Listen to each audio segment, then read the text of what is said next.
Well, welcome to Unit 4. I think it's an absolute crucial unit. They're all important, of course, but this is the unit where we really take the opportunity to think about how we apply the learning and the awareness that we've achieved from Units 1 to 3. In Unit 4, we're really covering the subject of how do we now meet the considerable challenge presented by criminals and terrorist financiers and how they use and abuse virtual currencies.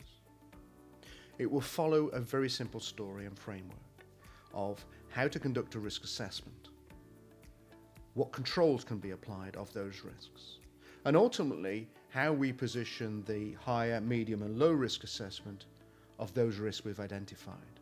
How do we respond to that risk assessment, and does it fall within our risk appetite? Do we have to terminate relationships?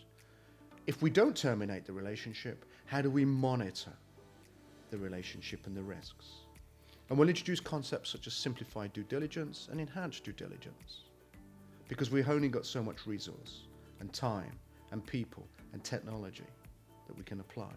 So we need to understand where are the highest risks, and we need to spend most time in those areas naturally. That's what the risk-based approach is about. That's what Section 4 is about.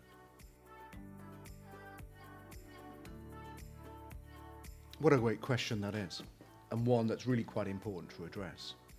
We know from the learning we've already achieved in Units 1, 2 and 3 that the genesis for the evolution, the creation of Bitcoin in particular, was the desire to have higher degrees of anonymity attached to the messaging and the movement of value.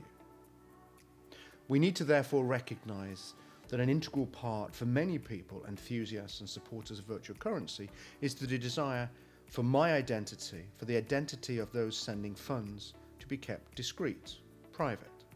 With the development of technology and the evolution of concepts such as scraping of information from social media and how we attach that to currency movements and value transfer through virtual currencies, what we now understand because of that development in technology is that we can attribute natural person identity to virtual currency activity. And that's really helpful, particularly within the regulated sector where there is a desire to understand the risk attached to customers, relationships and transaction flows. We also need to recognise, however, that there are continuing blind spots, that we don't have full awareness of all of the information. And so in this session we'll look at concepts such as mixers and tumblers, and we'll look at some of the altcoins where there's privacy inherently manufactured within the coin that is designed to provide absolute anonymity. So ultimately, pseudo-anonymity points to the fact that there are aspects of transparency, whilst recognising there are areas where we're unable to shine a light. And the ability to distinguish between those risks is fundamental and helpful, because now we can apply the risk-based approach to roles, responsibilities, customers and transactions. And we can accept some business and we can avoid others.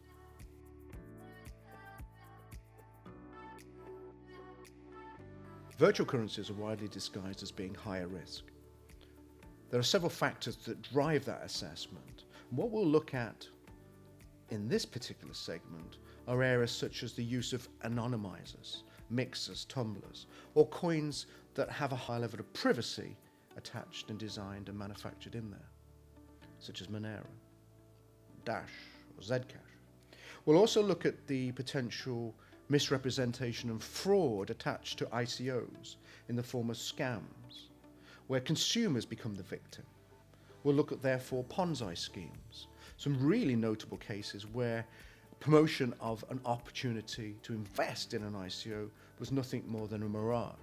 Thirdly, we'll look at how criminals are able to misrepresent their identity, either in a natural person, as a natural person, or in the form of legal entities, which are shell companies and front companies. It's important to recognise that old crimes are being applied to this new technology.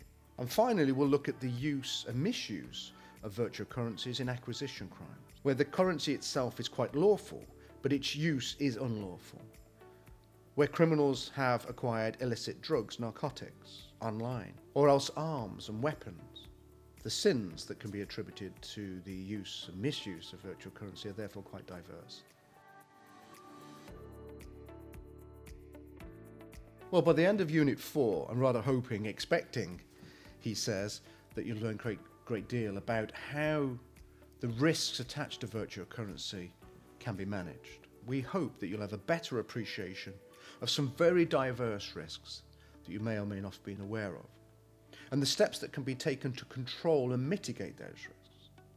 And this is important because in order to facilitate and support adoption of virtual currencies, we need to be visionary in our risk and compliance controls. We need to be supportive, unless, of course, we stray into illegal and illicit activity. Defining what is acceptable and not acceptable is critical and fundamental to our advisory roles and responsibilities.